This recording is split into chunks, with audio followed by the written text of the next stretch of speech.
First, two developments in the Middle East. The US Defense Secretary has confirmed that Washington sent troops to the Jordan-Syria border in what's seen as America's growing involvement in the conflict now.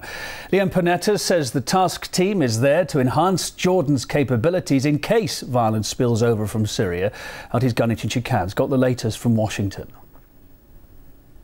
According to Defense Secretary Leon Panetta, they sent the troops to Jordan-Syrian border in case violence escalates in Syria and spills over the border. Leon Panetta did not go into details as to how many troops and so on, but another U.S. defense official speaking on condition of anonymity said the forces are made up of 100 military personnel and other personnel who stayed on in Jordan after attending an annual exercise in May. And several dozen more have flown in since. They are operating from the joint U.S.-Jordanian military center north of Amman that Americans have used for years. The news about U.S. military personnel so close to Syria, that is boots on the ground, of course suggests an escalation in the U.S. military involvement in the conflict, even as Washington pushes back on any suggestion of a direct intervention in Syria. But Jordan is not the only place where the U.S. has military presence. If we look at Syria and the U.S. military presence in the region, we see that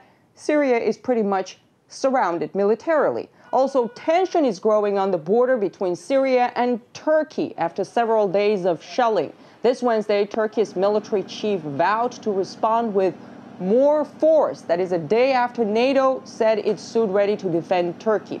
But this latest development with U.S. troops in Jordan comes with a U.S.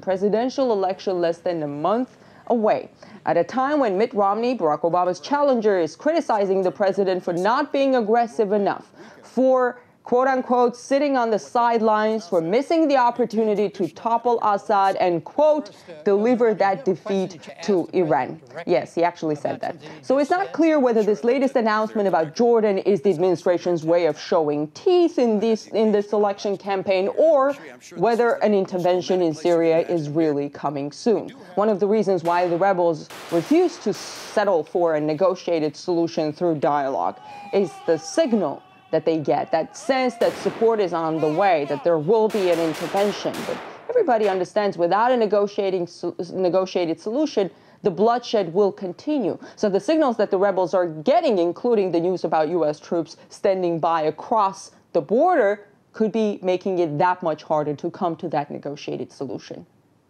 Ganit Chikan. Well, independent journalist Nile Bowie thinks border protection is just a pretext to press harder for a change of the Syrian regime.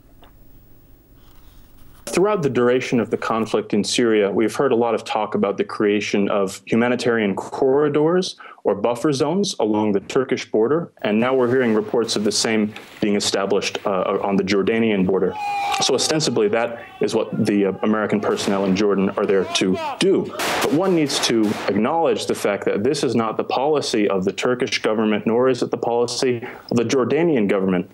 The U.S. think tank, the Brookings Institute, in March 2012 published a report titled Assessing Regime Change Options in Syria, where they specifically cite the creation of a buffer zone or humanitarian corridor as a means to base certain rebel groups in the region to project force towards the Syrian government in an attempt to topple it. So that appears to be what is playing out at the moment.